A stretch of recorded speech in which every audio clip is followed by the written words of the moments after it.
He thought himself a very noble fellow. When he got home, he managed to procure a little parchment-covered book with plenty of blank leaves. On the first pages he inscribed his poem in a careful hand. Soon afterwards he went to another school. Here he struck up many new acquaintances with boys of his own age, but that did not disturb his friendship with Elisabeth. He now began to write down those she had liked best of the stories that he had formerly told her over and over again. While so engaged, he often felt the desire to introduce some thoughts of his own, but he knew not why he could never manage it. So he wrote down the stories exactly as he had heard them. Then he gave the sheets to Elisabeth, who preserved them carefully in a drawer in her box, and it afforded him a pleasing satisfaction to hear her now and then of an evening read to her mother in his presence from the sheets that he had written. 7 years had passed. Reinhardt was to leave the town to continue his education.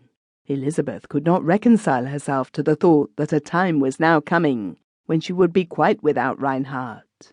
She was delighted when he told her one day that he would continue to write stories for her as before. He would send them for her with his letters to his mother. Then she must write back to him and tell him how she had liked them. The time of his departure approached. But before that, many more rhymes went into the parchment book.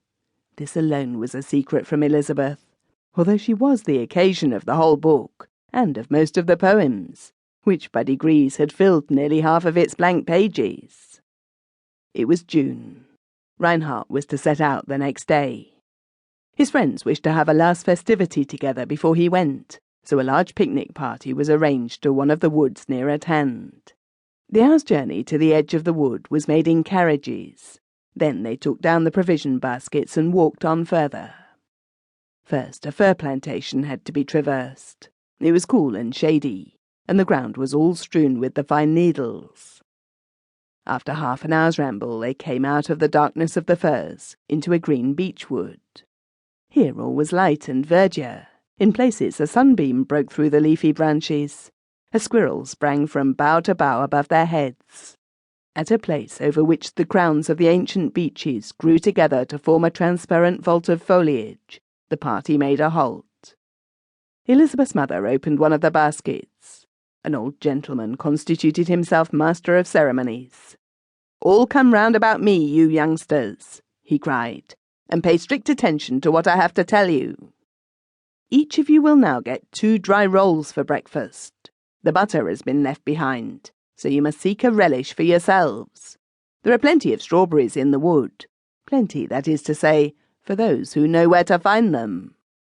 Those who are not clever enough must eat their bread dry. That is always the way in life. Do you understand what I say?" "Oh, yes," the young people shouted. "Well, see here," said the old man. "I've not done yet. We old people have knocked about enough in our day, so now we'll stay at home, that is to say here, under these spreading trees, and peel the potatoes and make the fire and lay the table. And when it is 12 o'clock, the eggs will be boiled as well. For that you'll owe us half of your strawberries, so that we can serve a dessert too. So now go east and west and play fair." The young people made all sorts of mischievous faces. "Wait," the old man shouted once more. "I don't need to tell you that those who don't find any don't need to bring any. But get it into your clever heads that they won't get anything from us old people either. And now you've got plenty of good advice for one day. If you get strawberries as well, you'll have done very well for today at least." The young people were of the same opinion, and began to pair off for the expedition. "Come, Elisabeth," said Reinhardt. "I know a strawberry bed. You won't have to eat dry bread." Elisabeth tied the green ribbons of her straw hat together and hung it over her arm. "Come away then," she said. "The basket is ready." Then they went into the wood, deeper and deeper, through moist, impenetrable shadows, where everything was still, only the cry of the unseen hawks in the air above them. Then through thick brushwood, so thick that Reinhardt had to go first and make a way. Here to break off a branch, there to bend aside a briar. But soon he heard Elisabeth behind him calling his name.